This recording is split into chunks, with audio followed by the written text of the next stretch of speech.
something has shifted, and you cannot quite put your finger on what. The weight you carried in your chest for years, the kind you had grown so used to that you stopped noticing it was even there, it has started to lift. And here is the strange part. You are not floating. You are not blissful. There is no golden light, no great revelation, nothing that looks anything like what you were promised awakening would look like. You are just here, present, ordinary. And somehow, being ordinary feels like enough for the first time in your entire life. If you have spent the last few years in something that felt like free fall, watching old identities burn away, sitting in a darkness you were certain would never end, questioning everything you once believed about who you were, then what you are beginning to feel right now has a name.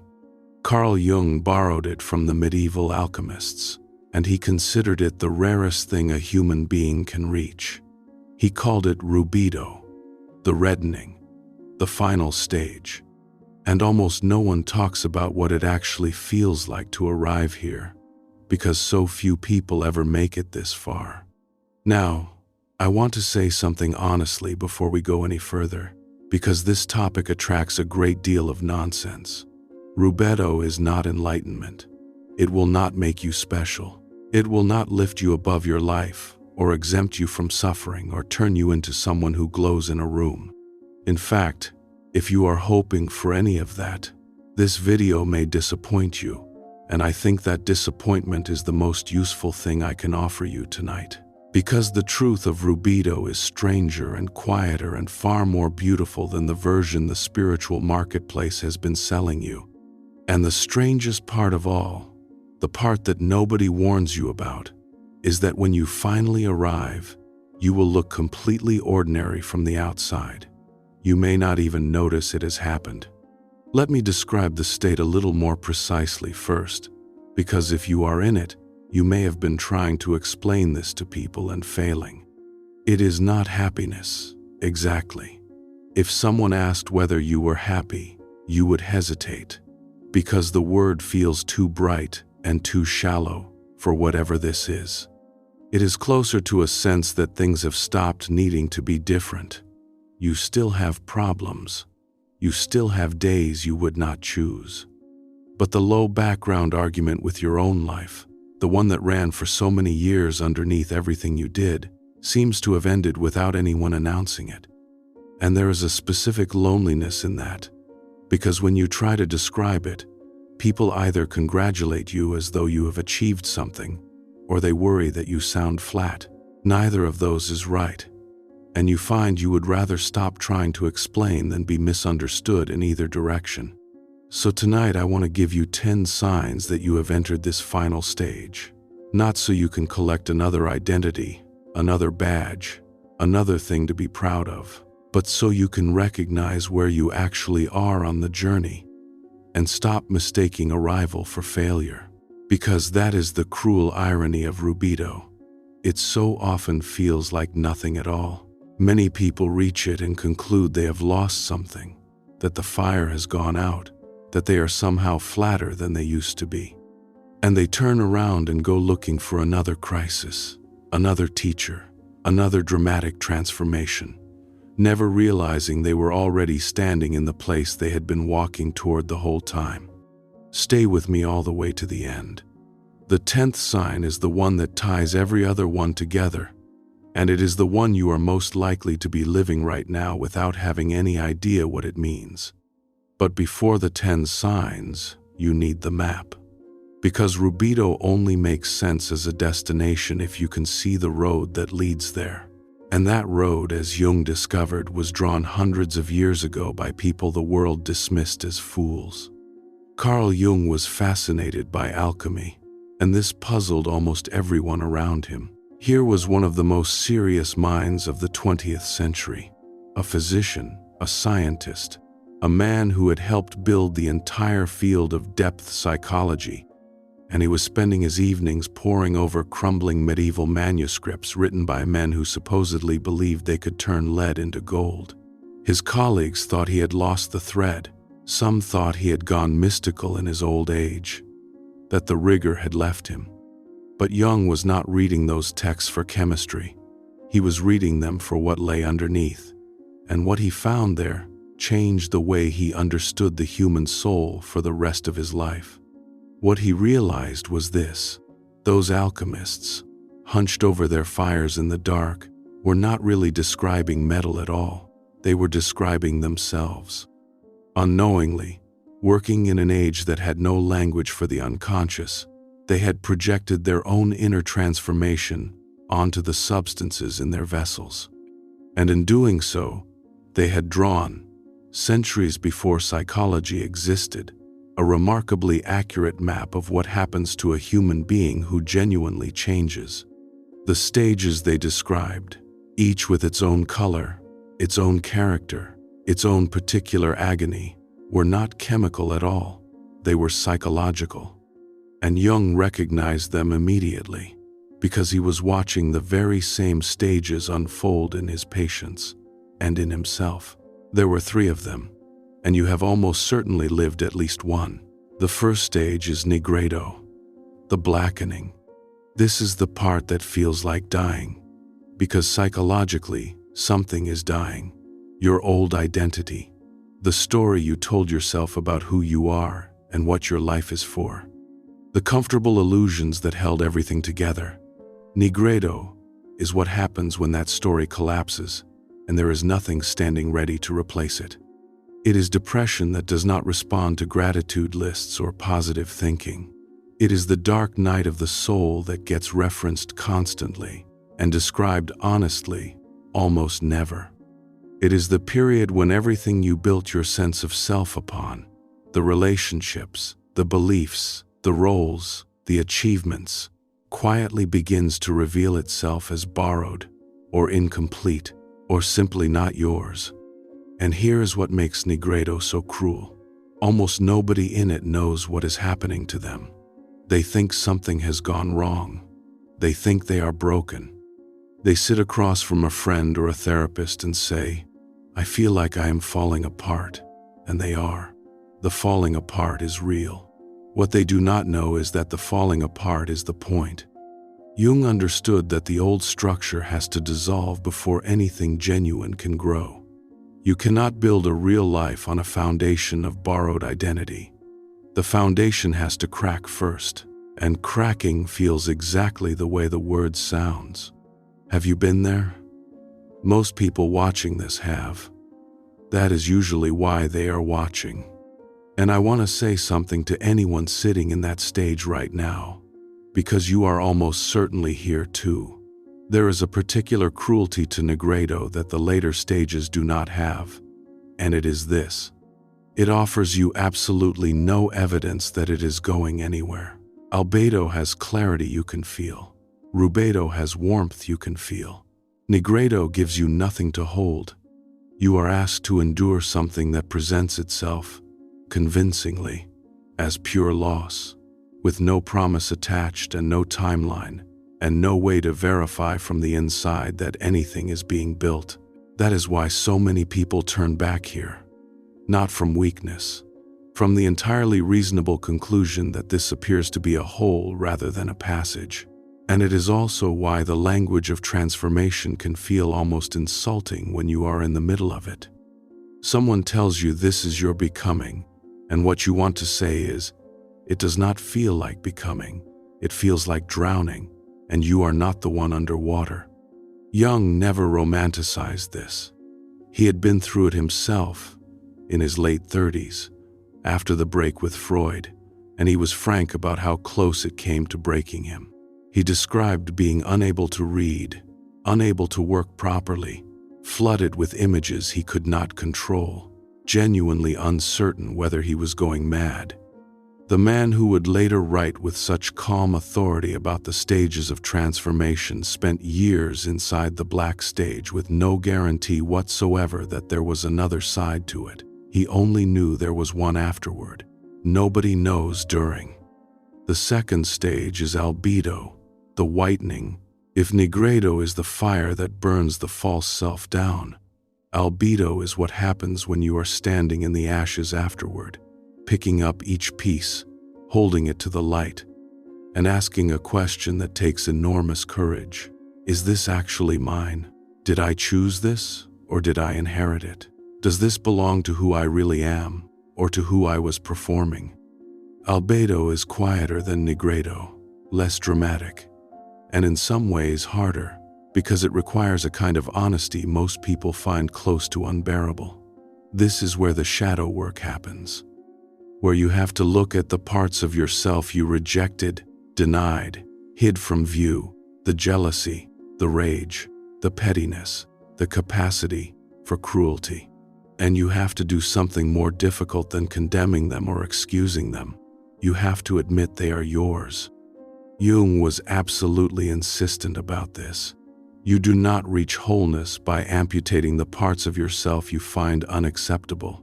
You reach it by recognizing that those parts exist and learning to hold them consciously so they stop running your life from the basement. Albedo also involves seeing your own projections, which is possibly the least comfortable thing a person can do. Recognizing where you have been blaming other people for dynamics you were quietly co-creating. Understanding that the pattern that keeps repeating in your relationships is not bad luck, and is not a curse, and is not simply the kind of people you keep meeting. It is a reflection of something unresolved in you.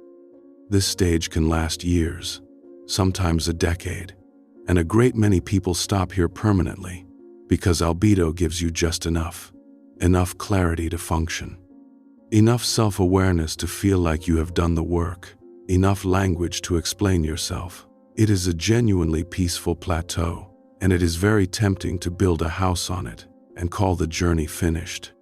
And it is worth describing exactly what being stuck here looks like, because a great many people are, and they do not know it. And some of them have been there for 20 years. The person stuck in Albedo is remarkably impressive from the outside. They are self-aware in a way most people simply are not. They can name their patterns fluently. They know their triggers, their family dynamics, the precise mechanism by which their childhood produced their adult behavior. They can explain themselves with genuine accuracy, and they are not living. That is the trap. Albedo hands you a magnificent map, and a map is so satisfying that you can forget you were meant to travel. The insight becomes the destination.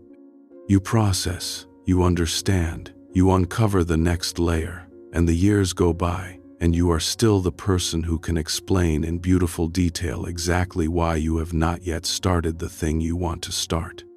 The self-knowledge that was supposed to free you has quietly become the most sophisticated avoidance you have ever built, because as long as there is one more layer to understand, you never have to go out and actually live. Jung was alert to this danger. He noted that analysis could become interminable, an end in itself, a comfortable relationship with one's own depths that never quite delivers a person back into the world. And the tell is simple. Ask someone how they have changed, and notice whether they describe insights or actions. The one stuck in Albedo will tell you what they now understand. The one who has crossed into Rubedo will tell you what they now do. But Jung saw Albedo as preparation, not destination. And what it is preparing you for is the third stage, Rubedo. The reddening. Here is the thing Jung noticed that makes Rubedo so different from everything that came before it. Nigredo and Albedo are both, at their core, processes of subtraction. You are losing things the entire way. Your false identity in Nigredo, your illusions and projections in Albedo, the comfort of unconsciousness, the ease of denial, the simplicity of believing you were the good one and other people were the problem. By the time you have been through both, you have been stripped down to something essential, clean, maybe, clear, certainly, but often strangely hollow. Many people describe this exact feeling and find it deeply unsettling, because they expected clarity to feel like fullness, and instead it feels like a well-swept empty room. Rubedo is where something returns. and what returns is life itself, but a different quality of life than the one you knew before. The alchemists called this stage the reddening, and they meant it literally, the return of red to the vessel, the color of blood, of warmth, of the living body. Jung translated it psychologically. Rubedo is the return of passion, of desire, of appetite, of full-blooded engagement with the world, but rooted now in an authentic self rather than in ego hunger. The fire comes back, but it is a different fire, one you chose, one you can tend consciously, one that warms the house instead of burning it down. And this is exactly where most people misunderstand what awakening is, because the spiritual marketplace has spent decades selling something ethereal, something light and transcendent, and floating serenely above the mess of ordinary human life.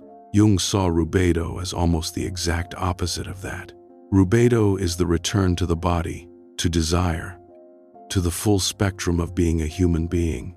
Only now you are living it as someone who has been through the fire and come out the other side integrated rather than shattered.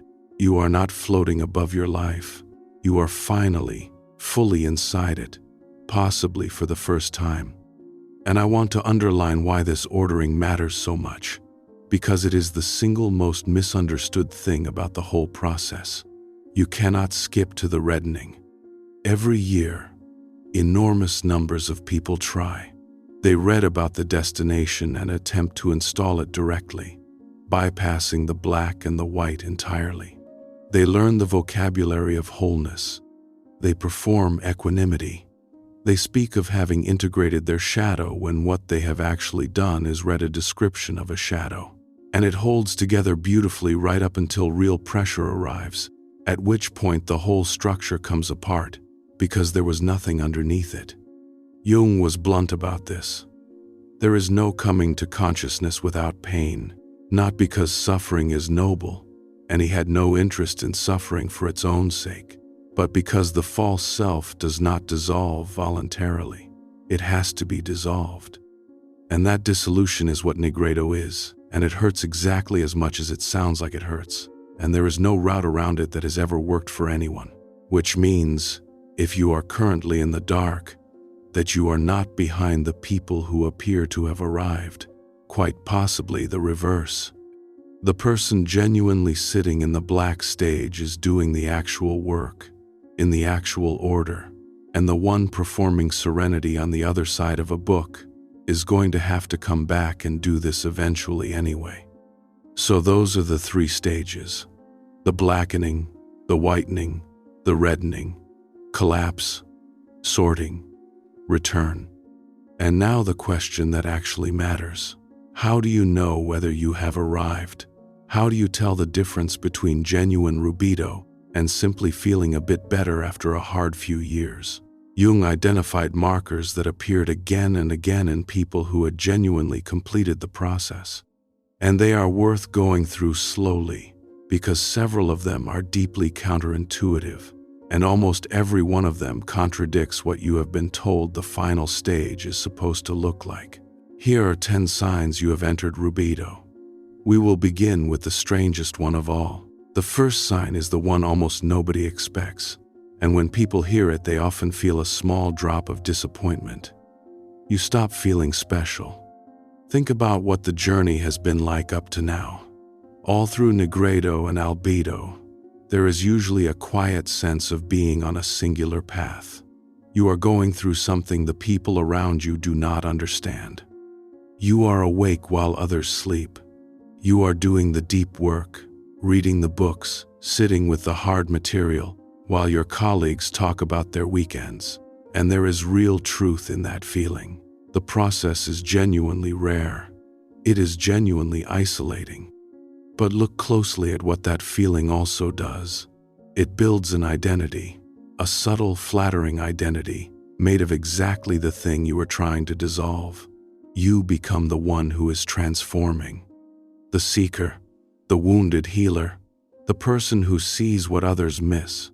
And the ego, which is remarkably clever, discovers that it can survive the entire spiritual journey simply by attaching itself to the journey. In Rubedo, that drops away. And it drops away so quietly that you may not notice it for months. You find yourself looking at ordinary people living ordinary lives. People who have never read a word of Jung, never done shadow work, never had a dark night of anything. And instead of that faint sense of separation you used to feel, something else rises. Kinship. Plain, unremarkable human kinship. The woman making your coffee is living a life every bit as real and complex and difficult as yours. Your neighbor arguing with her teenager is doing her own version of the work, whether or not she would ever use that word. The man at the bus stop has survived things you know nothing about. The separation that came with awareness starts to dissolve, and what replaces it is something much humbler. You realize that consciousness does not lift you above the human experience. It drops you deeper into it. Jung had a specific word for what goes wrong here, and it is worth knowing. He called it inflation. It happens when the ego makes contact with something genuinely large, the deep material of the unconscious, real insight, actual transformation, and then quietly claims it as a personal possession. The person does not become whole. They become important. You can recognize inflation by a particular tone. There is a subtle vertical quality to how such a person speaks about others. A tendency to diagnose people who did not ask. A habit of referring to where they are on the path.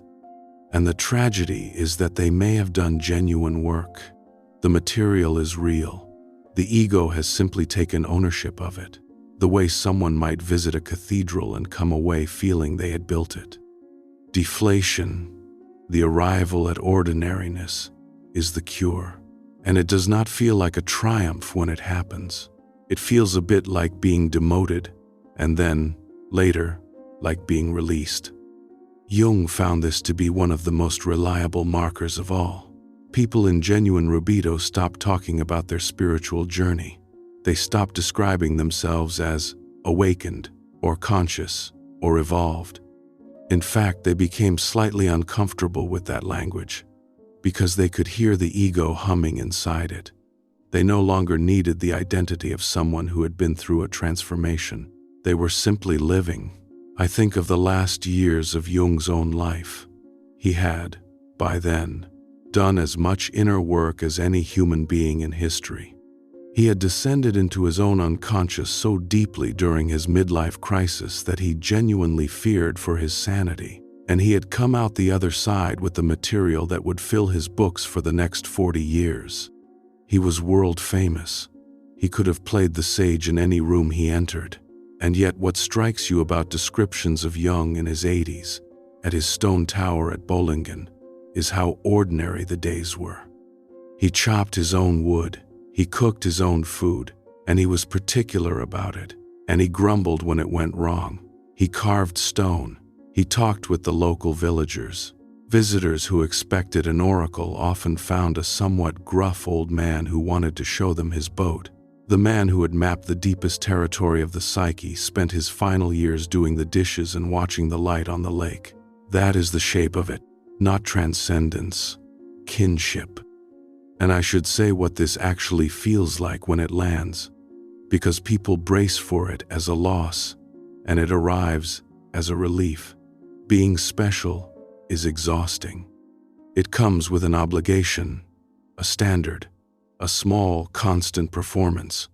If you are the awakened one, you have to keep being awake, visibly, in front of others, and in front of yourself. You cannot be petty on a Wednesday. You cannot be bored, or ordinary, or wrong about something. When that drops, what you get back is permission. You can be a perfectly average person having a slightly irritating day. You cannot know things. You can enjoy something stupid without justifying it as secretly profound. There is a great deal of room in an ordinary life, and the identity of specialness had been quietly taking up most of it.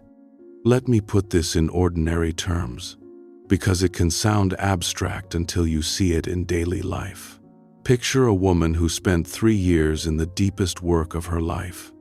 Therapy, journals, books stacked by the bed, long walks where she pieced her childhood back together. And during those years, she found family gatherings almost unbearable.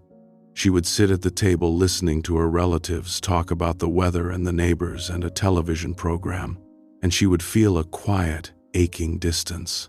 They have no idea, she would think. They are asleep. I am over here doing the hardest work of my life, and they are discussing a casserole. Then one Christmas, something is different. She is at the same table, listening to the same conversation about nothing, and instead of the distance, she feels a strange, warm tenderness. She notices her aunt's hands, older than she remembered. She notices that her uncle tells the same story every year because he needs someone to laugh at it. She notices that the casserole took someone 4 hours, and she realizes, with something close to embarrassment, that these people have been carrying entire inner lives the whole time she was busy being the only conscious person in the room. That is the shift. Nothing external changed. The gathering was identical.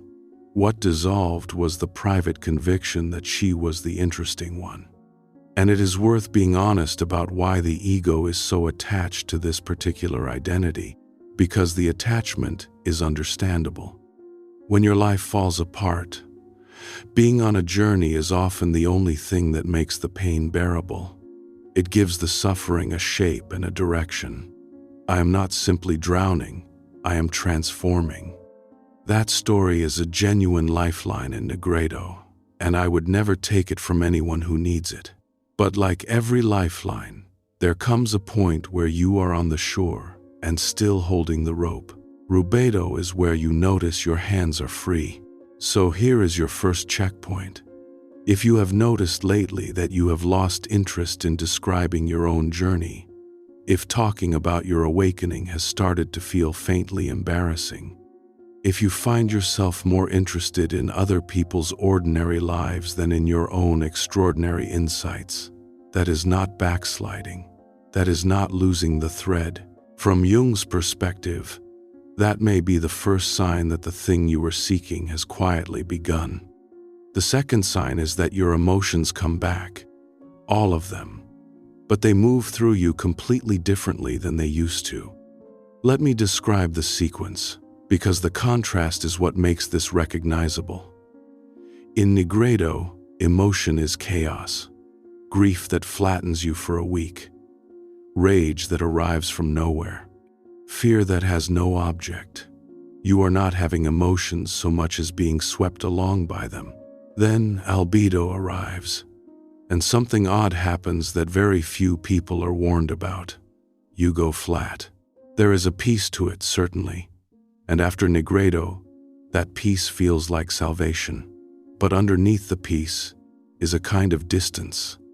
You have detached from the old reactive patterns, which is genuine progress, but you have not yet reconnected to emotional life in any new way.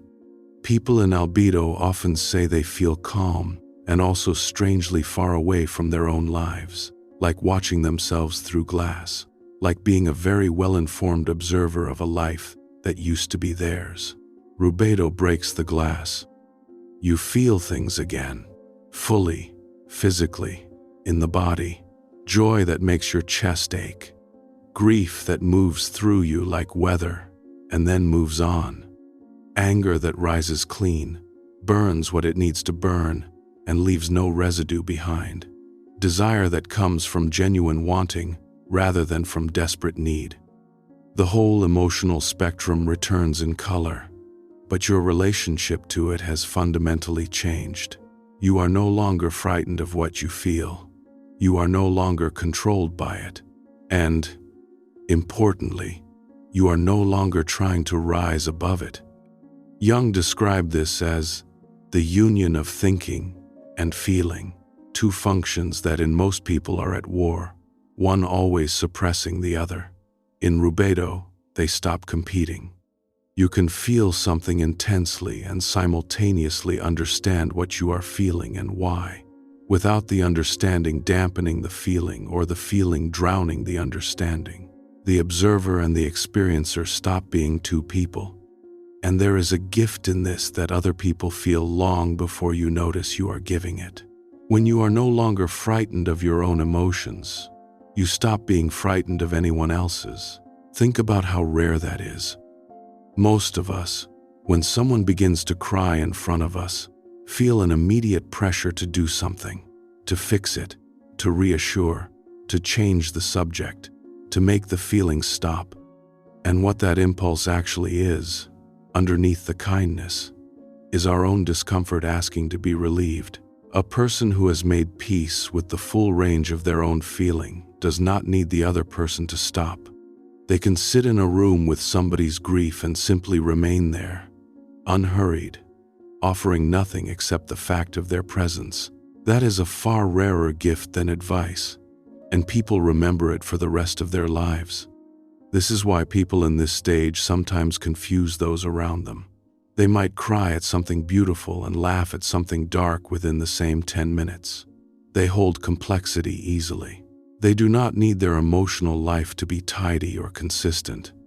They can feel grateful and heartbroken at once, love someone, and recognize that person needs to stay at a distance, want something badly, and be genuinely at peace with never having it.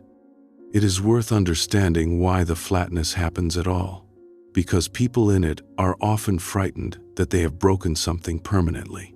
Here is the mechanism.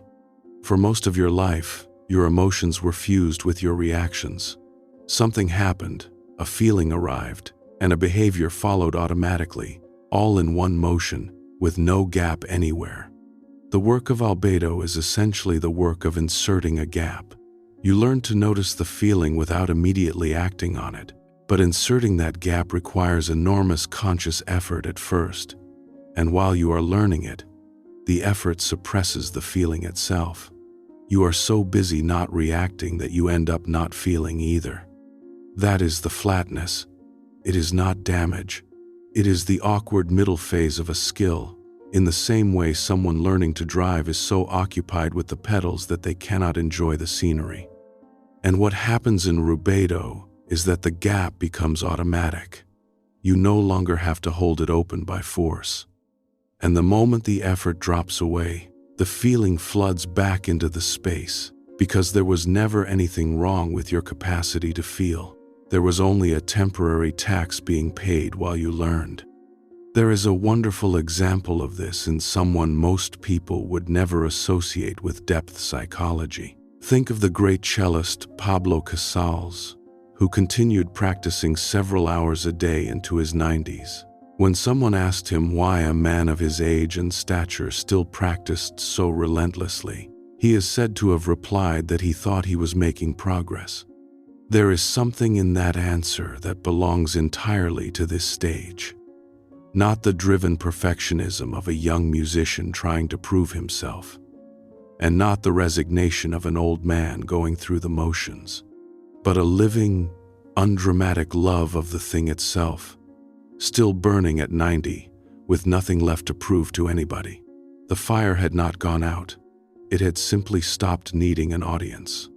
There is something worth naming about how this actually arrives, because people expect it to be dramatic and it almost never is.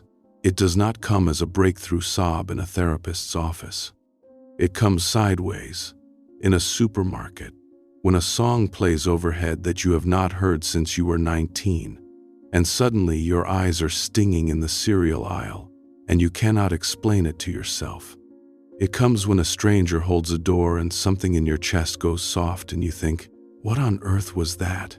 It comes as a laugh that surprises you with its volume, a real one, from somewhere below the ribs, the kind you had not heard from yourself in years. And the thing that distinguishes this from simply having a good day, is what happens afterward. In the old days, a wave like that would have taken the whole afternoon. It would have opened a door onto everything unresolved behind it, and you would have spent hours managing the aftermath. In Rubedo, the wave arrives fully, moves through completely, and then it is finished. You are standing in the cereal aisle with damp eyes, and 40 seconds later you are choosing between two kinds of oats. Nothing has been suppressed. It simply completed itself. Jung would say this is what integration actually looks like in practice, not the absence of feeling, which a great many people mistake for peace, and not the flood of it either, feeling that moves, emotion that has somewhere to go, because there is no longer an internal war blocking its passage. The energy that was spent holding things down is now free, and the feelings, neither forced nor resisted, pass through the way weather passes over a field. So your second checkpoint. If the numbness of the last few years has started to break, if you find yourself unexpectedly moved by small things, a piece of music, the light in the afternoon, a stranger's kindness, and if the feelings arrive vividly but no longer knock you off your feet for days, then the glass may already be breaking. Emotion returning after a long flatness is not a relapse into the old chaos. It is very often the reddening beginning. The third sign is one Jung found particularly significant, and it is the one that separates genuine integration from the very convincing imitations of it. You become able to hold a paradox without needing to resolve it. The entire journey up to this point has been driven by a need to figure things out, to understand, to find the answer, name the wound, identify the pattern, arrive at clarity. And that drive is not a flaw. It is the engine. It is what pushes a person through the shadow work and the self-examination and the long, painful inventory of their own behavior. Without it, nobody would ever begin. But in Rubedo, something in that drive relaxes its grip.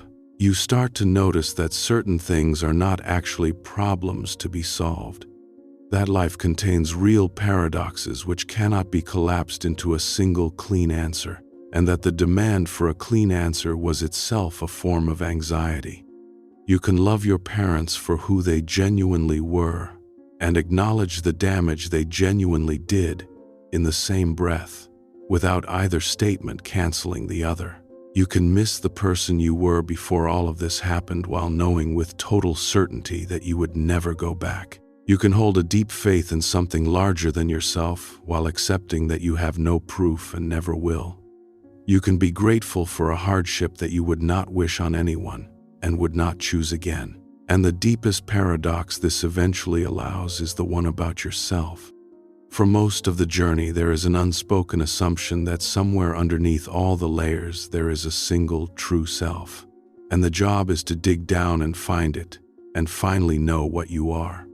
What people tend to find instead is that they contain multitudes and always did.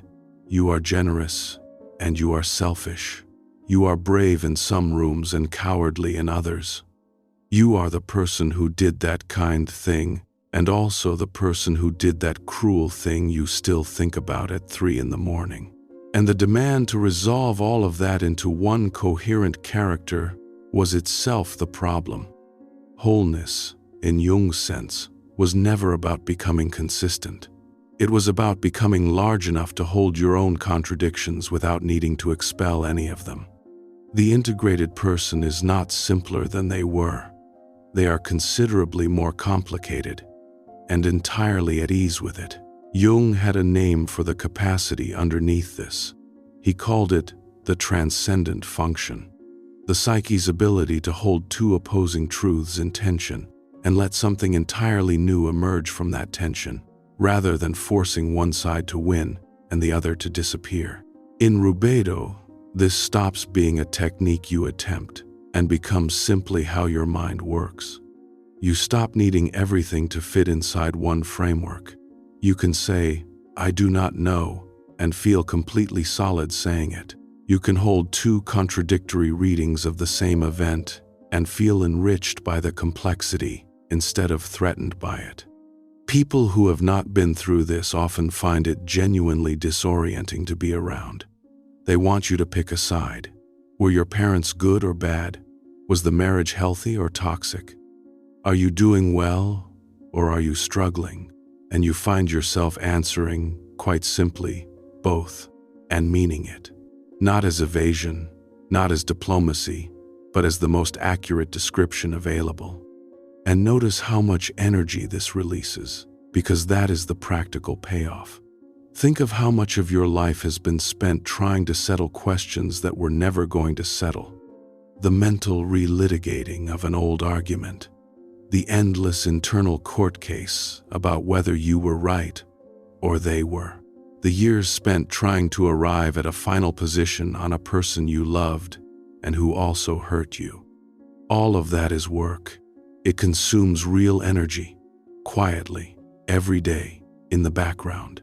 And when the demand for resolution relaxes, that energy comes back to you all at once. People often describe this stage as feeling mentally quieter, and this is a large part of why the court has adjourned. Not because a verdict was reached, but because you finally accepted that some cases do not close, and that living well never actually required them to.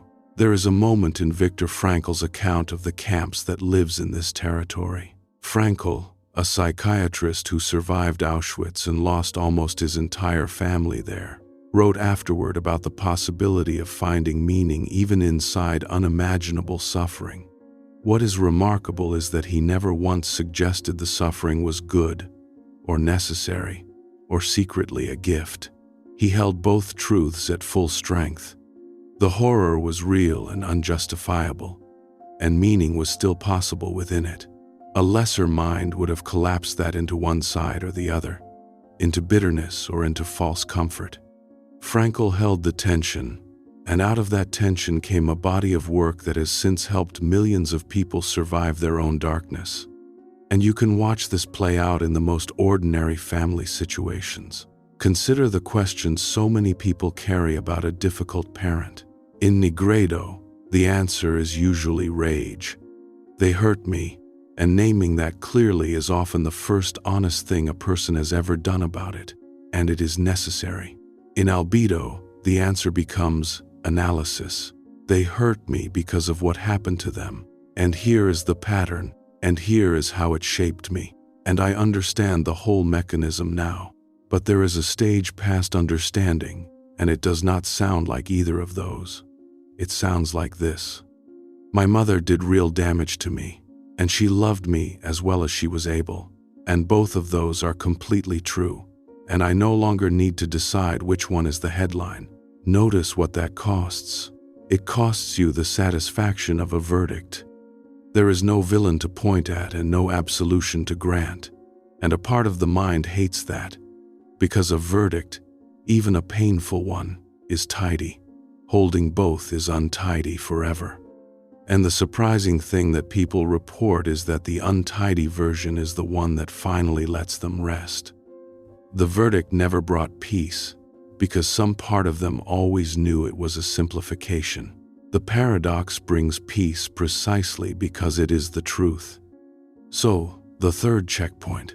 If you have noticed that you no longer need to reach a verdict, if the questions that used to torment you now sit quietly in you without demanding resolution, if you can say both and feel no discomfort at all, then the transcendent function is likely already operating in you.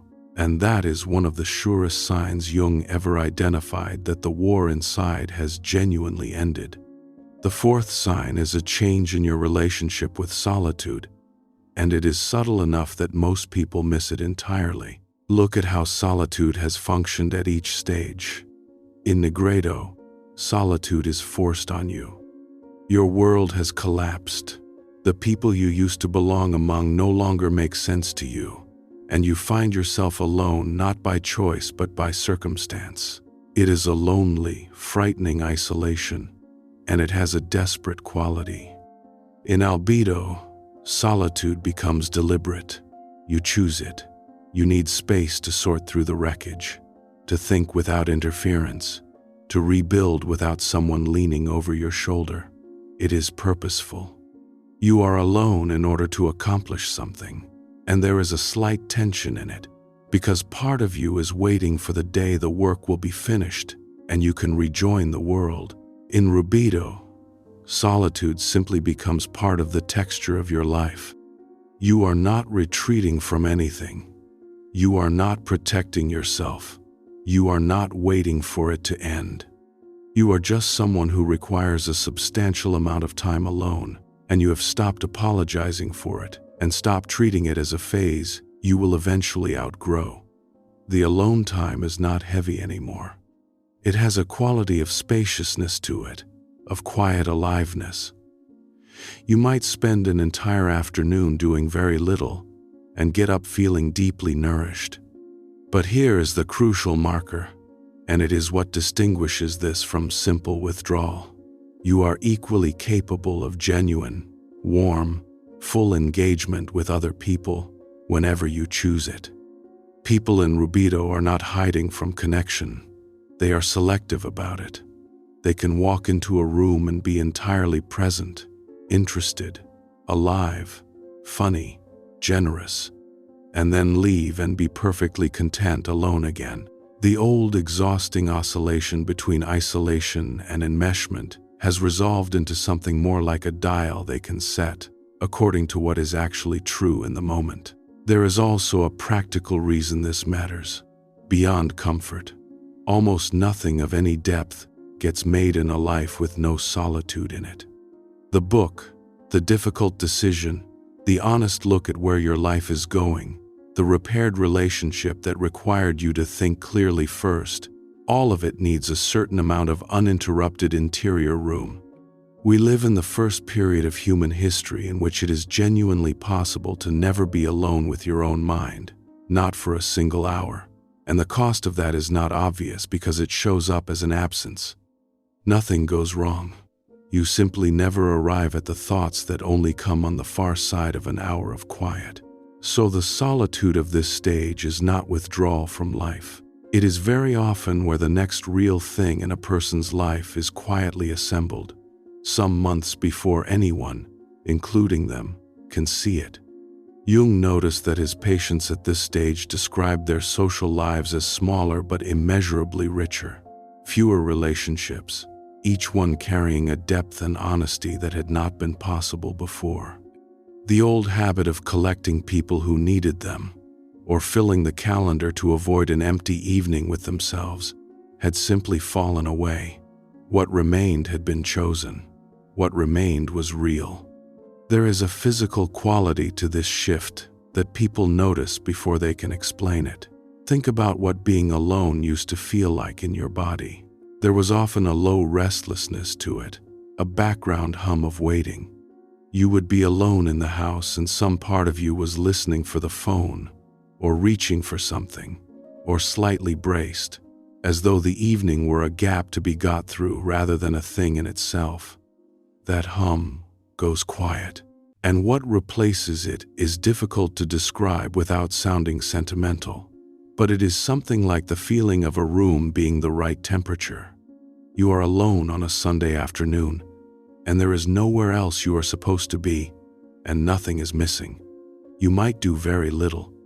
You might read the same page 3 times and look out of the window between them, and you get up several hours later having been, in some quiet way, fed. Jung lived this himself in the most literal way imaginable. He built a tower of stone with his own hands at Bollingen, on the edge of the lake, and for many years it had no electricity and no telephone. He drew his own water. He lit his own fire. And he went there, again and again, for long stretches of deliberate solitude, because he had found that the deepest layers of himself would only speak when the noise of the world was far enough away. But notice, and this is the part people forget, he did not stay there. He came back. He had a marriage, patients, colleagues, students, a rich and busy life. Bollingen was not an escape from the world. It was the place he went to become someone who could return to the world whole. There is a complication in this that deserves saying plainly, because it causes real pain.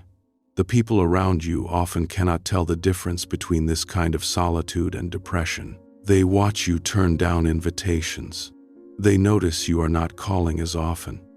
They see you perfectly happy to spend a Saturday alone, and they worry, or they are hurt, or they quietly decide something is wrong with you. And you will not always be able to explain it, because the explanation sounds like an excuse. I am not withdrawing. I am just full. I am not avoiding you. I simply do not need as much as I used to need. Try saying that to someone who already feels rejected, and watch how little it helps. This is where a gentle discipline matters. The solitude of Rubedo does not require you to be careless with people. You can protect the quiet and still make the phone call. You can decline the party and still send the message that says, I love you, I am well, I am just quiet these days. The difference between a whole person's solitude and a wounded person's withdrawal is not how many hours they spend alone. It is whether the door still opens from the inside when someone knocks, and it matters.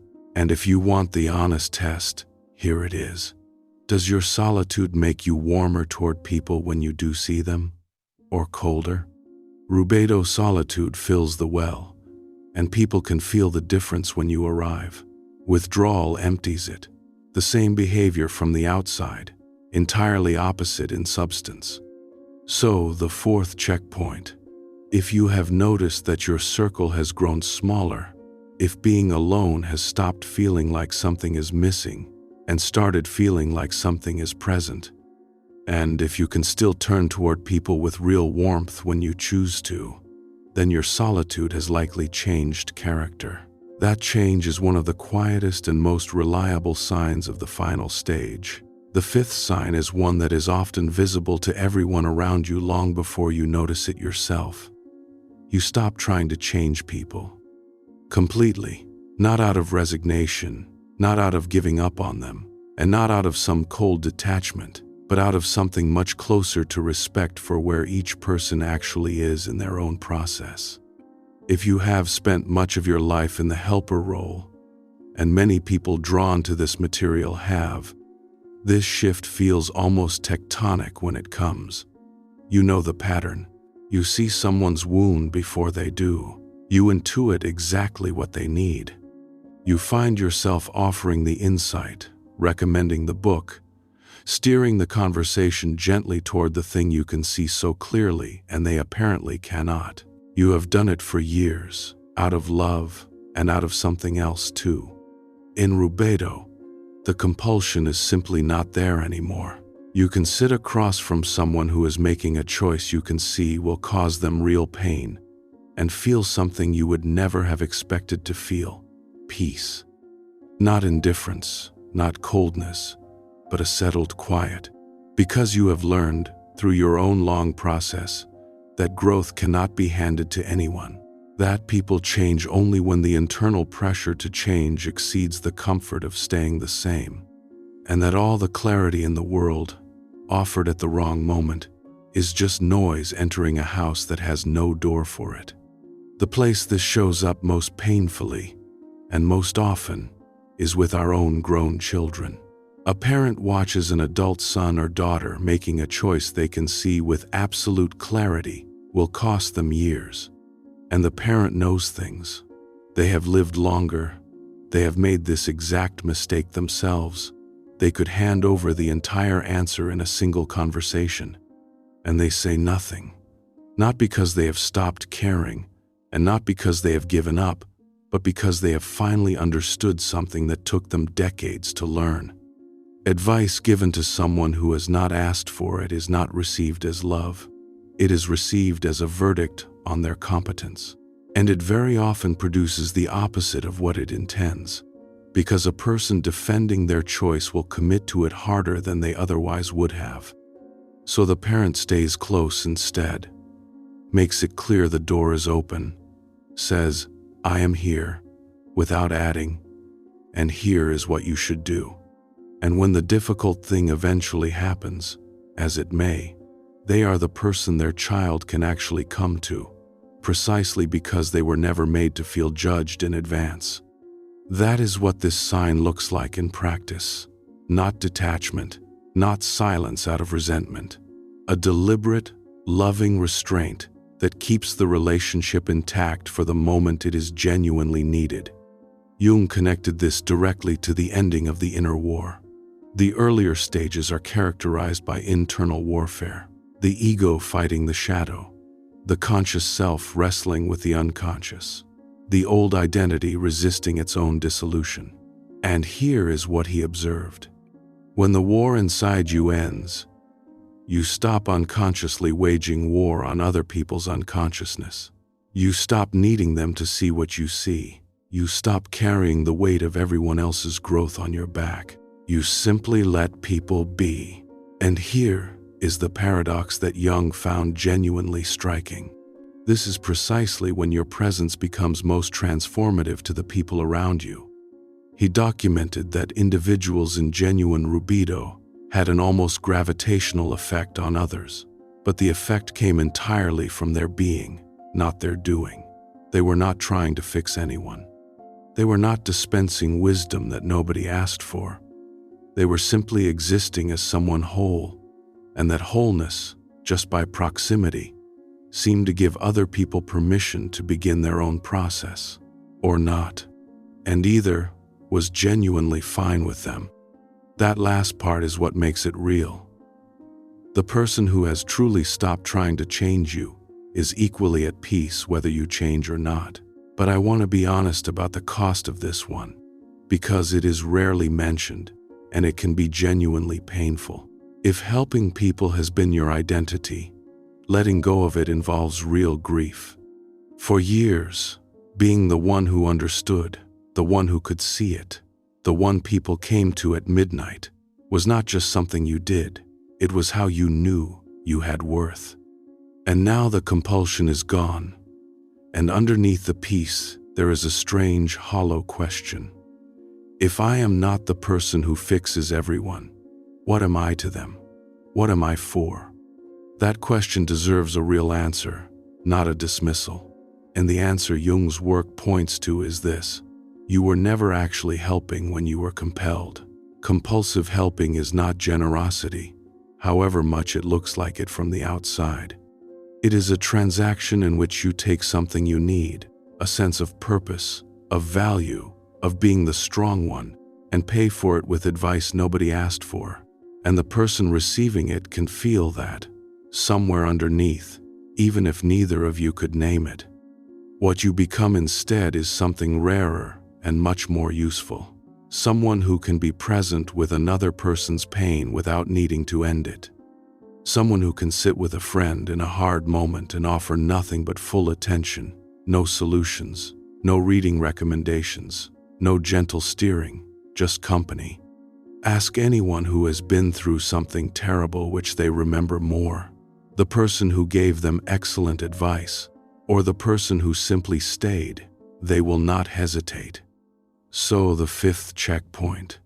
If you have noticed that you have stopped giving unsolicited advice, if you no longer feel personally responsible for other people's awakening, then something significant has already resolved inside you. Jung would say the war has ended, and the peace has begun to spread outward. The sixth sign concerns your relationship with your own past, and it is one of the subtlest shifts of all, but also one of the most profound. In the earlier stages, the past is a construction site. You are excavating memories, re-examining childhood, tracing the origins of your patterns, feeling feelings that have been waiting 30 years to be felt. The past is loud. It is alive and demanding, and it takes up enormous psychological bandwidth. And it needs to. That is the work. And skipping it is exactly why so many people stall. In Rubedo, the past settles. It does not disappear, and this is an important distinction. You are not repressing anything. You are not spiritually bypassing your own history. You can still access every memory. You still carry a clear understanding of how those experiences shaped the person you became. But the charge is different. The memories are there without the gravitational pull. You can tell the story of your childhood without your body reacting as though it is happening right now. You can think about the person who hurt you most and not spiral into rage or grief. The past has genuinely become past, integrated into who you are, informing your choices, no longer running the show from behind the curtain. Jung described this as the completion of the integration process. The shadow material from your history has been brought into consciousness, examined, felt, and absorbed into the larger structure of the psyche. It is no longer split off, no longer operating as an autonomous complex with a life of its own. It has been metabolized, and when something has been genuinely metabolized, it stops being a source of reactivity and becomes part of your strength. People at this stage often describe a strange experience of looking back over their life and seeing a coherence they could not possibly have seen while living it. The painful passages, the seemingly pointless suffering, the relationships that devastated them, all of it reveals itself as part of a larger pattern of development. Now, I want to be careful here, because this is easily misheard as the toxic cheerfulness of everything happens for a reason. It is not that. Jung was not sentimental about suffering, and neither am I. Some things that happened to you were simply wrong, and no meaning retroactively justifies them. The recognition is subtler and stranger than that. It is the recognition, after the fact, that the psyche was using everything. Every wound, every failure, every dark night became material for its own integration. You did not suffer for a purpose, but the suffering has been woven into something whole. One curious side effect of this is that other people sometimes find your settledness about your own history unsettling. You mention something genuinely terrible from your past in an even voice, because for you it is simply a fact now, and they flinch. They look for the wound they expect to find. Some will decide you must be in denial, because our culture has a strong assumption that a bad memory should still hurt, and that anyone calm about it must be suppressing something. You will learn not to argue with this. There is no way to demonstrate the difference between a healed thing and a hidden thing to someone who has not been through it. And you will find, over time, that you stop bringing certain things up at all, not out of shame but out of simple practicality. It costs more to manage the other person's reaction than the telling is worth. There is a phrase from the Japanese tradition of kintsugi that captures this exactly. When a bowl breaks, the artisan repairs it not by hiding the fracture, but by filling it with gold, so that the break becomes the most beautiful and most visible part of the finished object. The bowl is not pretending it was never dropped. It is not less broken than it was. It has simply become something whose value now includes the breaking. That is what a metabolized past looks like inside a person. And there is a further turn to this, which is the difference between a past that is quiet and a past that is useful. Once the charge is gone, something becomes available that was not available before. The hardest things that happen to you turn into a kind of knowledge, not wisdom in the pious sense, something plainer than that. You can sit with someone in a situation you have survived and be genuinely unafraid of their pain, because it does not activate your own. You recognize the territory. You know what helps and what does not. You know from the inside that they will not be in this forever, and you can hold that quietly on their behalf without needing to say it. That is what a metabolized history gives a person. Not a lesson to recite, but a steadiness in the presence of someone else's dark. And it is entirely unavailable to anyone whose own material is still live, because they will always, however kindly, be managing themselves while trying to attend to you. Maya Angelou's life is one of the clearest examples of this I know of. She survived a childhood assault so devastating that she stopped speaking for years afterward, and she carried poverty, racism, and loss through decades of an extraordinarily hard early life. And then, in her 40s, she wrote about all of it, not from a place of fresh wounding and not from denial either. She wrote about the worst things that had happened to her in language that was clear-eyed, unflinching, and somehow entirely without bitterness. She did not pretend it had been good for her. She simply refused to let it remain the thing that ran her. What is striking, if you read her later interviews, is the steadiness of her voice when discussing the very material that had once silenced her. The events had not changed. The charge had. She had done the thing Jung was describing, over a lifetime, in public. And it is worth noticing that she was in her 40s before that book existed. This kind of metabolizing takes as long as it takes. There is no schedule for it, and anyone who suggests otherwise has not done it. So the sixth checkpoint, if you can now speak about the hardest chapters of your life in an even voice, if you can see the pattern running through your life without needing to call the pain a gift, then your past has likely been metabolized rather than merely managed. Jung considered that one of the clearest markers that the integration is genuinely complete. Before we go on to the seventh sign, let me ask you something, and it will only take a moment. And let me add one thing to that, because I know some of you are watching this at 2 in the morning with the house asleep, and the idea of typing anything into a comment box feels like a great deal to ask. So if you would rather not, that is completely fine. Just notice it privately. Say the number to yourself. There is nothing you owe anyone here, and this is not a video that requires anything of you in exchange for what it has said. But if you do leave it, I will tell you what I have found genuinely moving about these threads. People arrive expecting to be the only one who chose number 4 or number 9, and instead they scroll and find 50 other people who have been quietly living the same unnamed thing. That recognition is worth more than anything I can say in the next hour. Of the 6 we have walked through so far, has one of them landed differently than the others? Has one of them named something you have been living without having words for it? If so, leave the number in the comments. Just the number. 1, 2, 3, 4, 5, 6. You do not have to explain anything or tell your story unless you want to.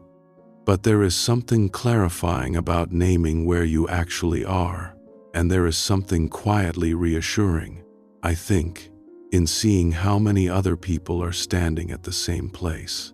Most of us walk this road convinced we are the only one on it. And now, the seventh sign, which surprises almost everyone who has spent years on a spiritual path. The seventh sign is that your desires come back. Physical desires, creative desires, ambition, appetite, wanting things, pursuing things, building things. After the long ascetic stretch of the deep work, after years of turning inward and stripping away and letting go, there comes a morning in Rubedo when you wake up and realize that you want something. Really want it. Not in your head, in your body, in your gut, with a clarity you had almost forgotten was possible. And this is where Rubedo diverges sharply from nearly every spiritual framework you have ever encountered, because most of them teach that desire is the problem, that wanting is the root of suffering, that the goal is to need less and less until you need nothing at all.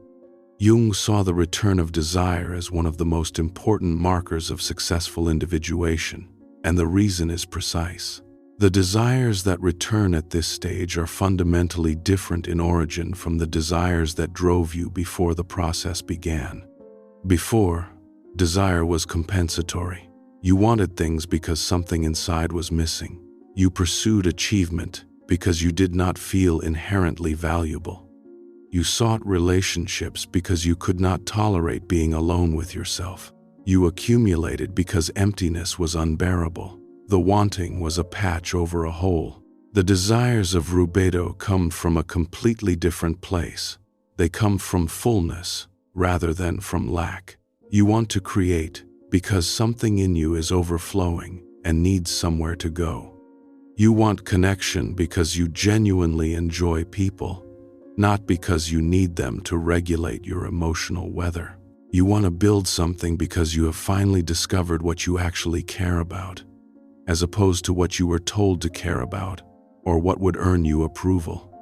Jung found this return of desire was very often accompanied by a burst of creative energy that took people completely by surprise. Patients who had spent years in slow, difficult, mud-slogging inner work would suddenly find themselves painting, writing, starting businesses, planting gardens, renovating houses, learning instruments. The life force that had been directed inward for so long reversed course and poured outward into the world. And it was not frantic, and it was not desperate. It had a quality of inevitability about it, like a dammed river finally finding its natural channel. I think of Louise Bourgeois, the sculptor, who worked for decades in relative obscurity, processing an extremely difficult childhood through her art, and who did not receive major international recognition until she was 70. And then, in her 70s and 80s and into her 90s, she produced some of the most powerful work of her entire career, including the enormous spider sculptures that now stand in museums around the world. Here was a woman who had done an extraordinary amount of inner excavation, and rather than that work quieting her, it seemed to unleash her. The creative output of her final decades was more prolific and more fearless than anything she had made when she was young. And it does not require anything as dramatic as sculpture, which is worth saying, because these examples can make the whole thing sound like it belongs to artists. It does not. The returning desire might be a garden. It might be learning to sail badly at 60. It might be the sudden, unaccountable urge to bake bread properly, or to finally learn the language your grandparents spoke, or to walk a long path over several weeks, or to build something in a shed.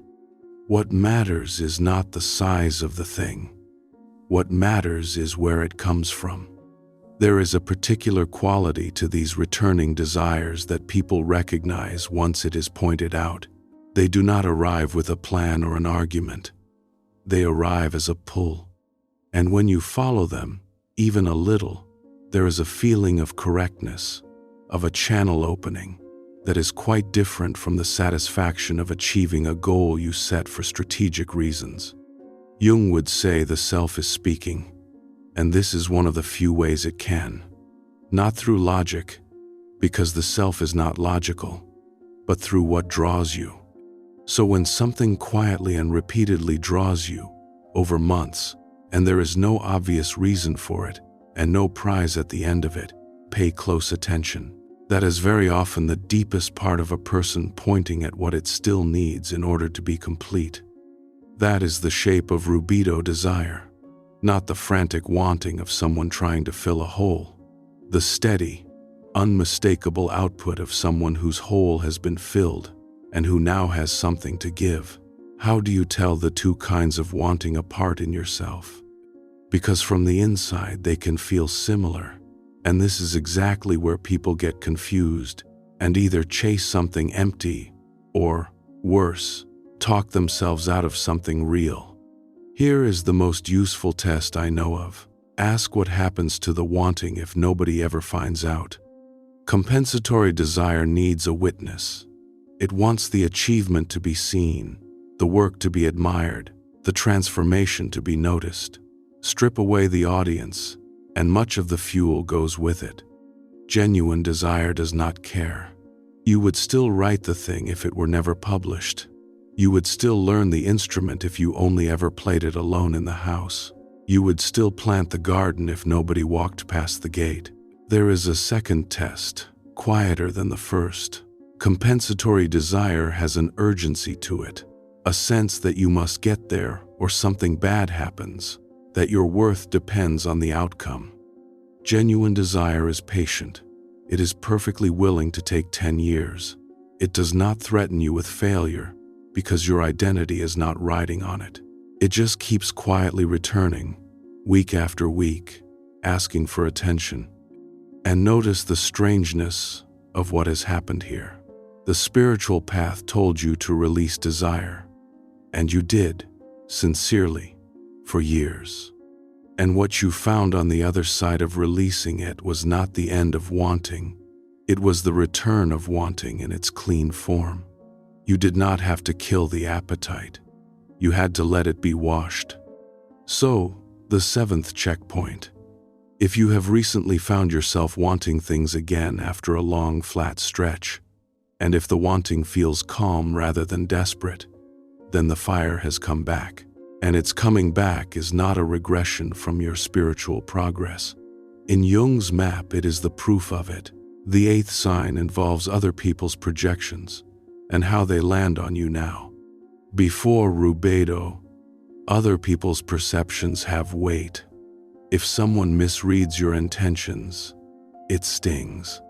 If someone projects their own shadow onto you, calling you selfish for setting a boundary, calling you cold for keeping a distance, calling you arrogant for having an opinion, it can knock you off balance for days.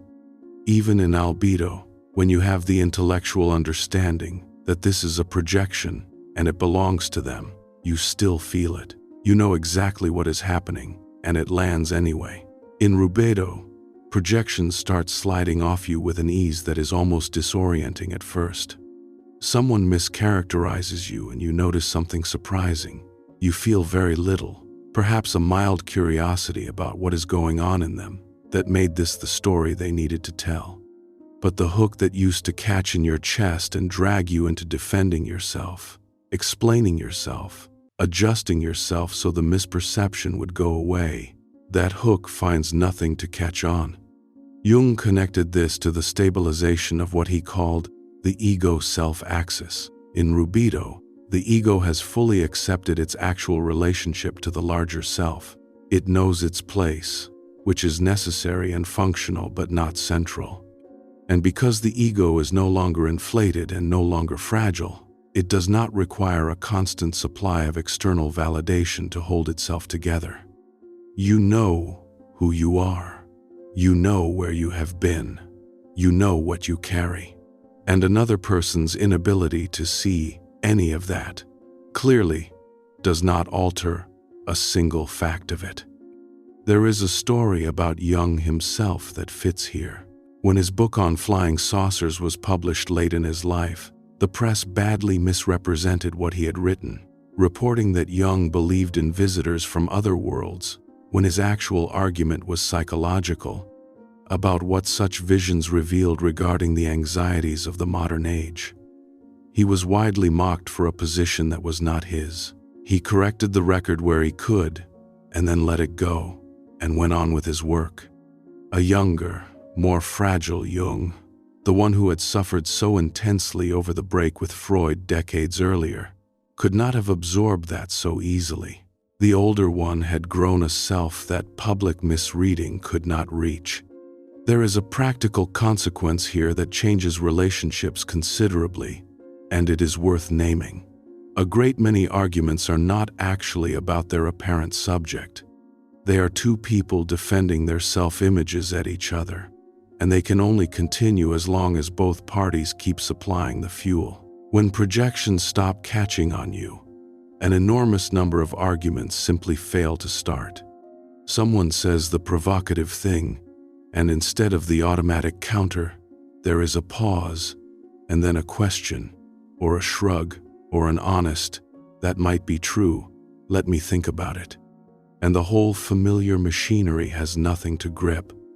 Some people find this a relief so profound they visibly relax. Others find it infuriating, because they came for a fight and you did not bring one, and the absence of resistance leaves them holding their own anger, with nowhere to put it.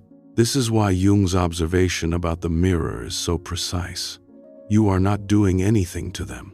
You are simply declining to participate, and the declining reveals what was actually happening. That is uncomfortable to be shown, and not everyone will thank you for it.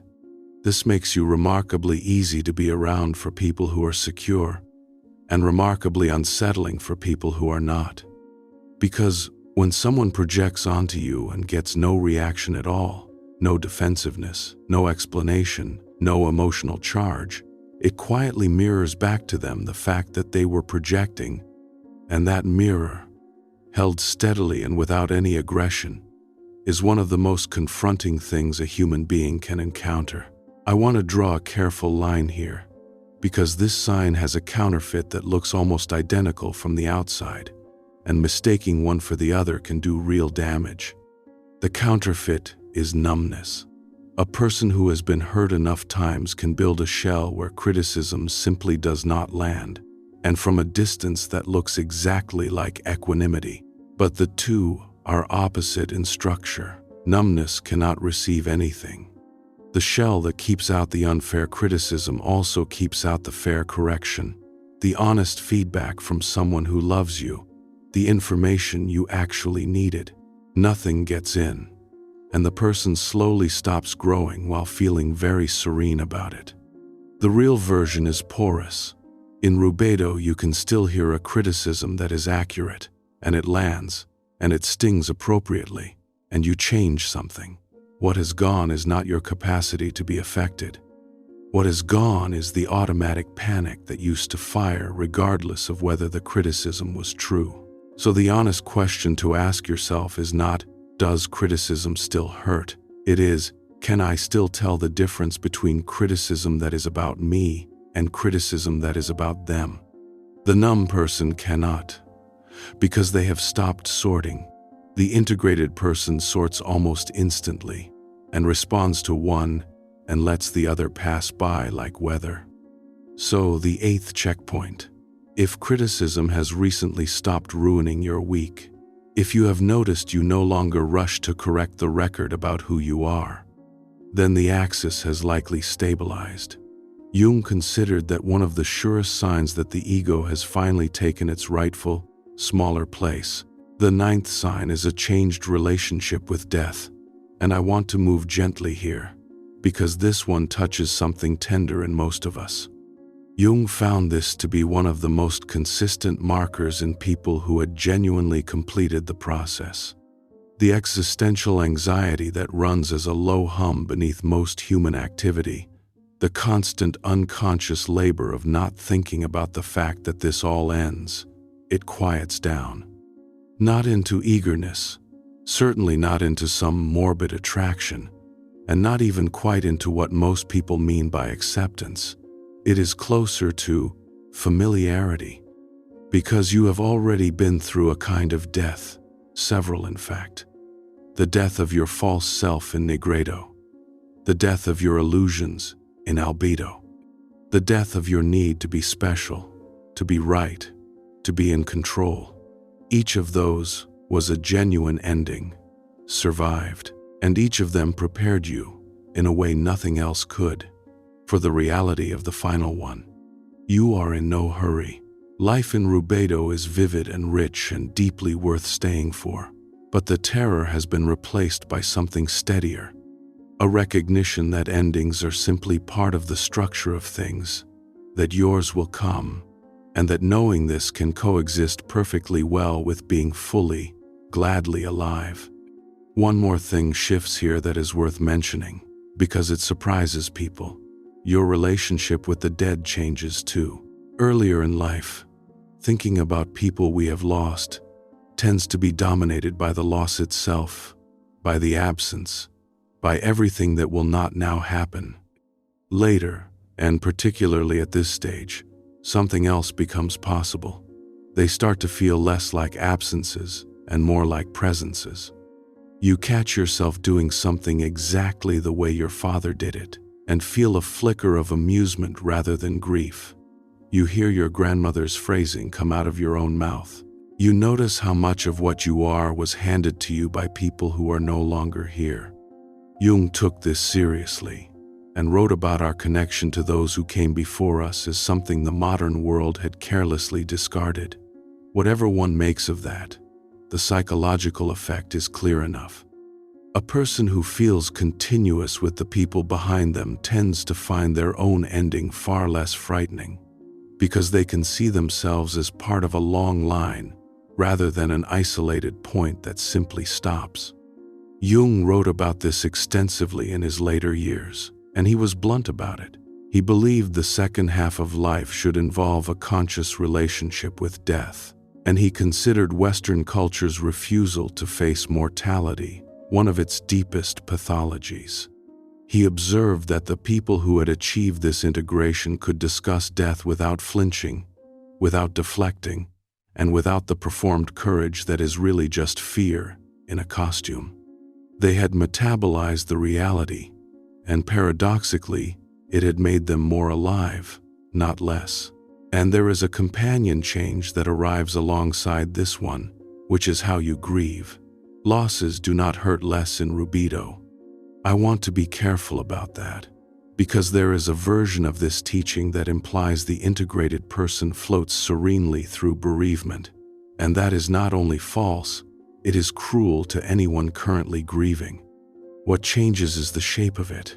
Grief in the earlier stages tends to come with a second layer on top of the loss itself, a layer of protest.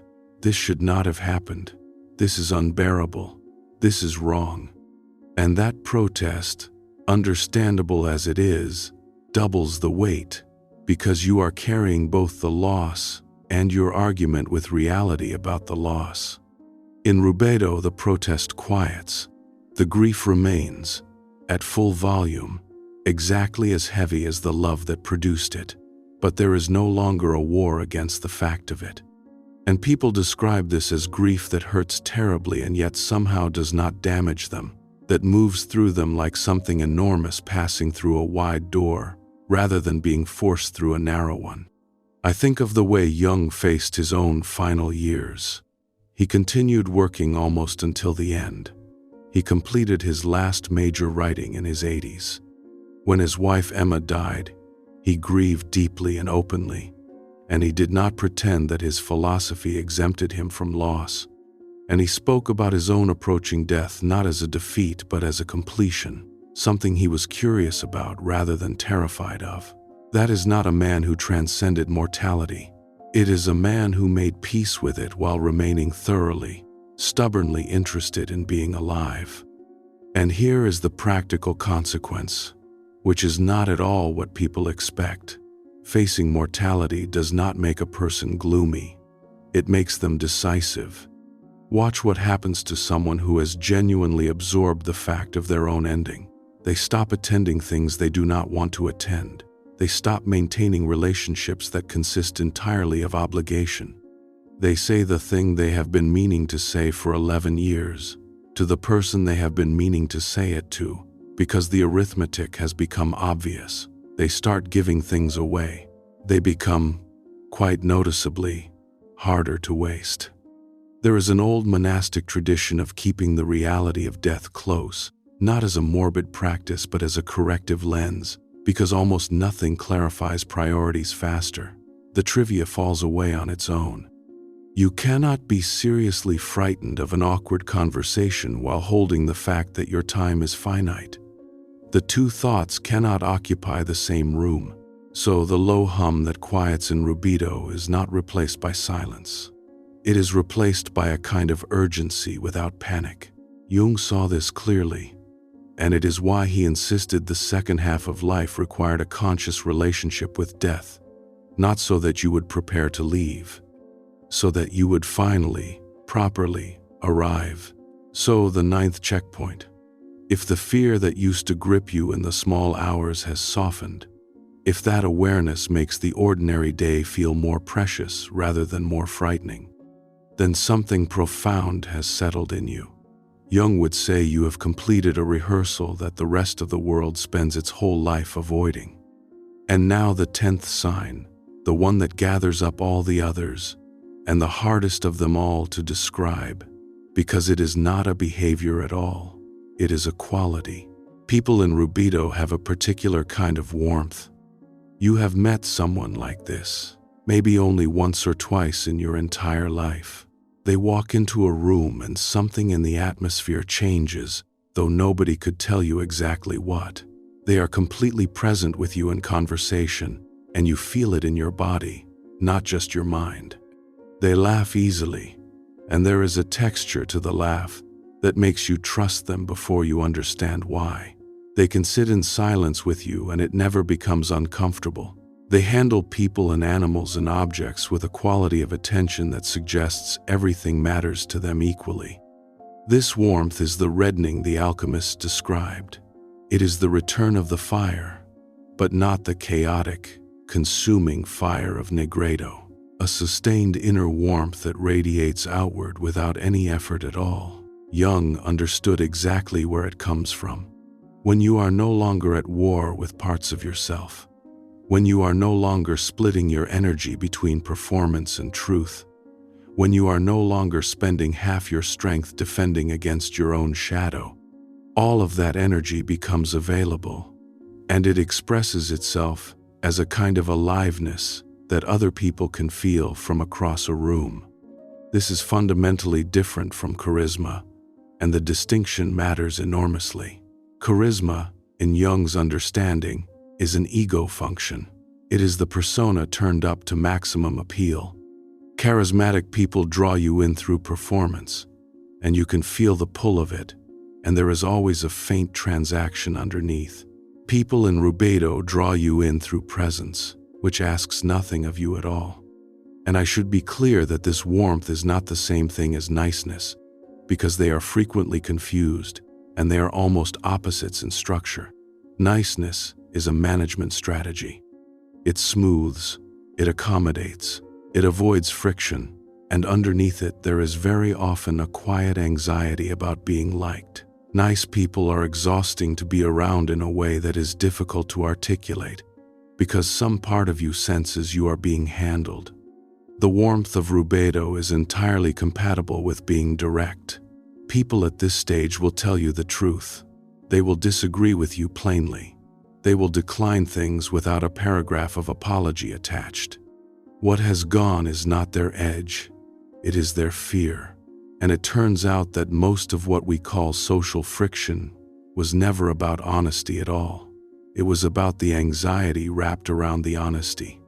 So the person you are looking for here is not the softest person in the room. It is the one who can say a hard thing kindly and then remain completely comfortable in the silence afterward.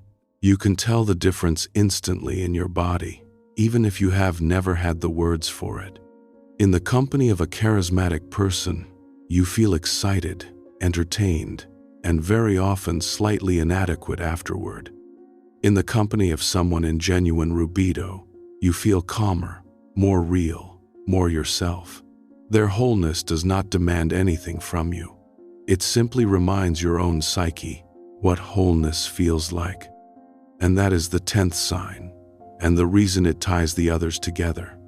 Think back across the 9 before it, and notice what they all have in common. Every previous sign is a subtraction, something that has fallen away. The need to be special, the fear of feeling, the demand for resolution, the compulsion to fix people, the grip of the past, the hunger of compensatory desire, the sting of projection, the terror of ending. And what is left when all of that falls away is not emptiness, it is warmth. And there is a reason you cannot see this one in yourself, which is worth understanding rather than fighting. Warmth is not an experience you have, it is an effect you produce. From the inside, a person in Rubedo does not feel warm. They feel ordinary. They feel like themselves on a Tuesday. The absence of internal war is by its nature the absence of something, and you cannot directly perceive an absence. You only notice that the room you have been standing in for years has gone quiet, and quiet is very difficult to experience as an event. This is why the evidence for this sign nearly always arrives from outside you. Someone mentions offhandedly that they always feel better after talking to you, and you have no idea what they mean. A person you barely know tells you something they have not told anyone. A child, who has no social filter at all and reads adults far more accurately than adults read each other, simply comes and sits down next to you. Jung believed this radiance was the natural consequence of integration, and nothing more mysterious than that. Wholeness is quietly attractive to the psyche of another person, In the same way, warmth is attractive to a body in a cold room.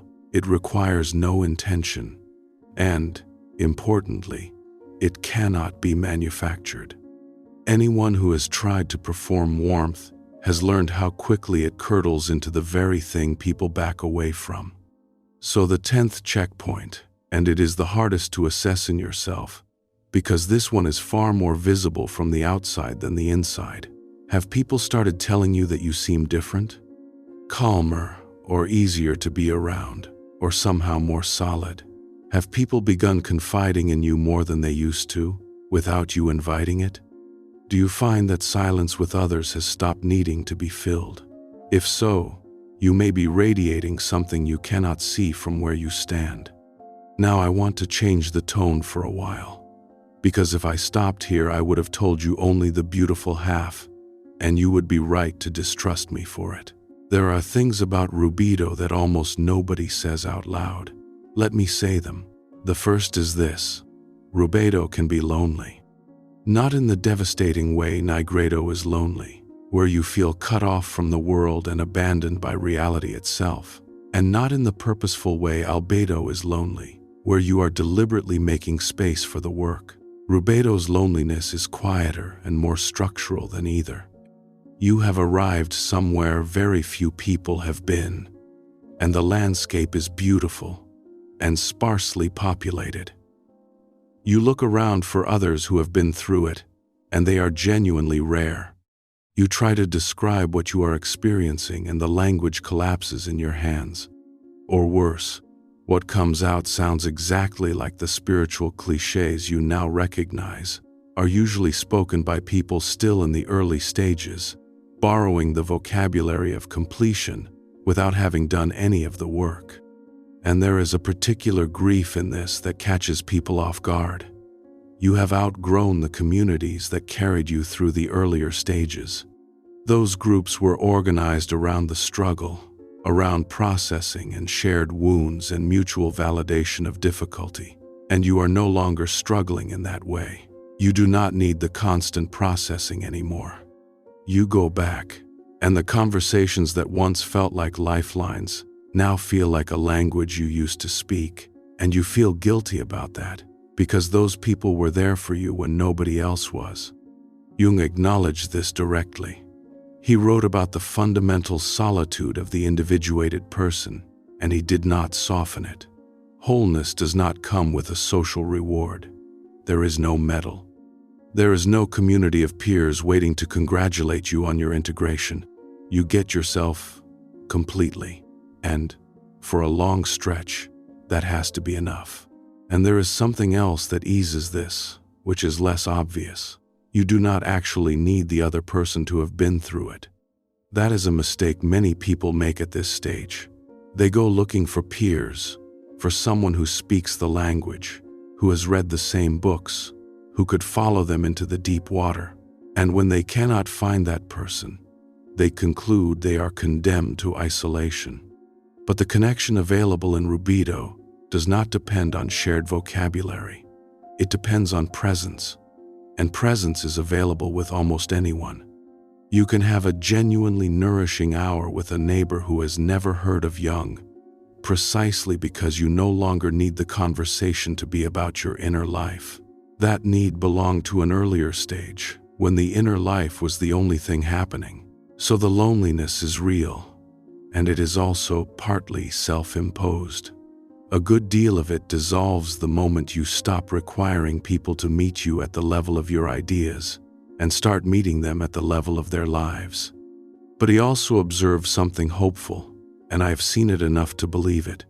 People at this stage do tend to find each other eventually, and the relationships that form have an unusual quality, an almost effortless depth, a recognition that skips right past the normal slow construction of trust.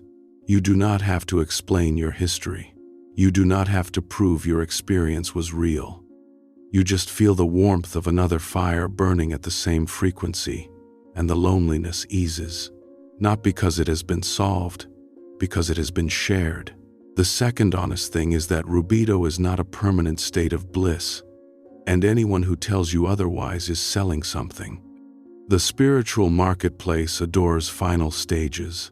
It loves to present them as arrival points, destinations where the work is finished, and you get to coast forever, in a state of serene completion. Jung would have rejected that framing without hesitation.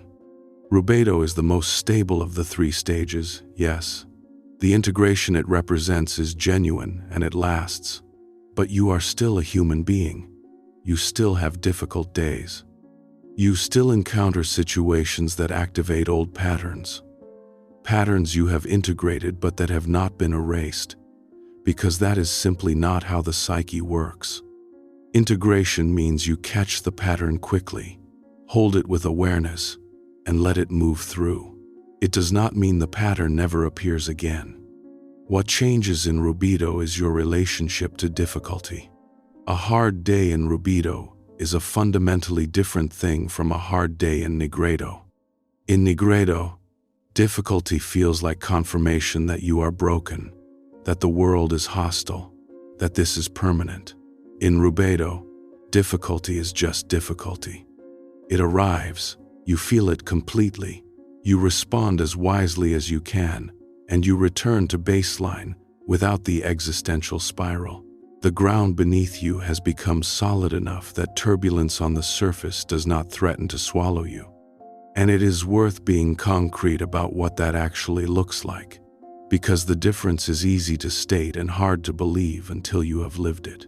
Say something goes badly wrong on a Tuesday, an argument, a rejection, a piece of bad news. In Nigredo, that Tuesday would have been the thread that unraveled the whole garment. Within an hour, you would have been examining your entire life, your worth, whether anything had ever been solid, whether you had wasted the last 10 years.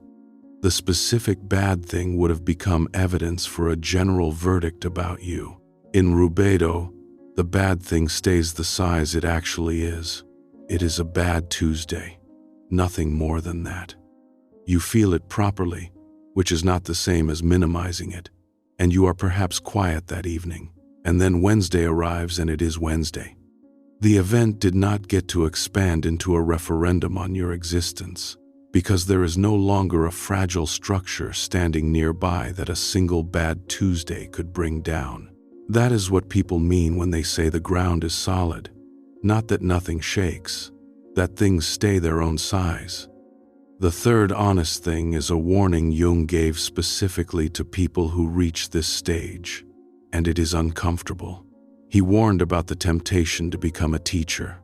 When you have been through the whole process and arrived at something genuine, there is a natural impulse to turn around and guide other people, and sometimes that impulse is completely authentic. Some people genuinely are called to facilitate this for others, and the world needs them.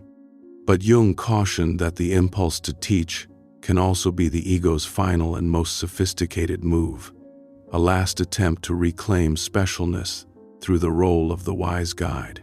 Having lost every other identity, the ego reaches for the most flattering one still available. His advice was to sit with the impulse for a long time before acting on it. To ask, honestly, whether you want to teach because something genuinely needs to be shared, or because the identity of teacher offers a new form of significance to replace the ones you released. And the modern version of this temptation is worth naming precisely, because it is everywhere now, and it wears very convincing clothing. It is the impulse to make your healing into content, to turn the hardest years of your life into a personal brand, a page, an offering. And I want to be fair, because some people do this with complete integrity and genuinely help others. But the questions Jung would ask are uncomfortable and worth sitting with. Would you still be doing this if nobody was watching? If the audience vanished tomorrow, would the impulse remain? And a subtler one. Does describing your transformation publicly, again and again, keep you slightly attached to the wound that produced it? Because there are people who cannot fully heal, structurally cannot, because the healed version of them would have nothing left to say. That is not a condemnation of anyone. It is a trap worth seeing, particularly for anyone in this stage who feels the pull to start sharing what they have learned. Sit with it. There is no hurry at all. The material will still be there in a year, and so will you, and you will know a great deal better by then whether it is yours to give. And here was his observation, which I find quietly devastating.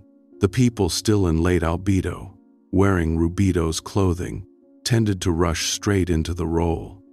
There is a fourth thing that almost nobody addresses, and it causes a specific and unnecessary suffering. People in Rubedo often live in fear of losing it. You have been through years of darkness. You have finally arrived somewhere steady. And then one bad week arrives. An old pattern flares. You snap at someone you love. You spend 3 days flat and reactive, and a cold panic rises. It is going back. I am losing it. I am returning to Nigredo, and I cannot survive that again. I want to say clearly that this fear, while completely understandable, misunderstands what has happened to you. Integration is not a mood. It is a structural change. The evidence that you have integrated something is not that difficult days stopped coming, because they will not stop, not for anyone. The evidence is what happens after. Watch how quickly you recover. Watch whether the bad week generates a full existential collapse or simply a bad week. Watch whether you can name the pattern while it is happening, which is something you absolutely could not do in Nigredo. The ground does not disappear because there is weather on the surface. And the fear of losing it is itself worth examining, because underneath it is very often a leftover belief that the piece was never really yours, that it was borrowed, that you got away with something. That belief belongs to an earlier stage. You did the work. Nobody can repossess it. And the fifth honest thing, which is really a caution about this entire video, do not use these 10 signs to build a new identity. I mean that seriously. If you finish this and immediately begin thinking of yourself as someone in Rubedo, if you start mentioning it, if you find yourself quietly measuring other people against these markers and locating yourself above them, then the ego has simply eaten the material, which is exactly what it does with everything. The signs are not a certificate. They are a mirror you glance into once and then set down. The healthiest possible response to everything I have said tonight is a quiet, private, and slightly embarrassed recognition. Nothing more. There is one last thing, and it circles back to the alchemists themselves, and I think it is the most beautiful idea in all of this. The alchemists said that the culmination of Rubedo was the creation of the philosopher's stone, the legendary substance that transforms whatever it touches. Jung read this psychologically as the self fully realized, a personality that has integrated its shadow, its opposites, its complexes, its wounds, and emerged as something genuinely whole. But here is what the alchemists also said about the philosopher's stone, and it is the detail Jung found most fascinating of all. It looks completely ordinary, and I want you to sit with how strange that is, because the alchemists could have said anything. They were describing the most precious substance in their entire imagination, the culmination of a lifetime of work, the thing kings funded expeditions to find. They could have described it as blazing, as radiant, as unmistakable to any eye that fell upon it. They said it looks like a stone you would walk past. That detail was not an accident, and Jung knew it.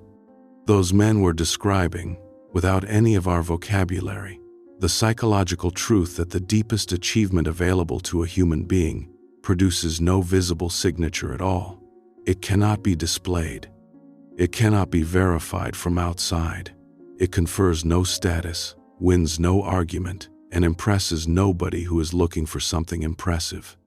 It does not glow. It does not announce itself. It gives off no light and makes no sound. To an untrained eye, it is indistinguishable from any common rock you might kick down a road without a second thought. Its entire power is invisible to anyone who does not know what they are looking at. And that, Jung believed, was the deepest truth about Rubedo. The most transformed people do not look transformed. And once you understand that, you start seeing them, which is one of the quiet gifts of this whole framework. Not on stages, not with followings. You find them running a small shop with unusual care. You find them in the nurse who has been doing the night shift for 20 years and is still gentle at 4 in the morning. You find them in the grandmother everyone in the family calls first, not for advice but because being near her is steadying. None of these people would use a single word from this video. Most of them have never heard of Jung and would find the whole vocabulary faintly ridiculous. They arrived by living, by loss, by paying attention, by whatever route was theirs. And that is worth holding on to, because it means this is not the property of people who read psychology. The reddening has been happening quietly in ordinary human beings for as long as there have been ordinary human beings. Jung did not invent it.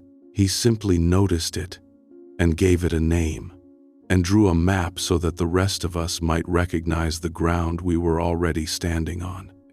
They look ordinary. They live ordinary lives.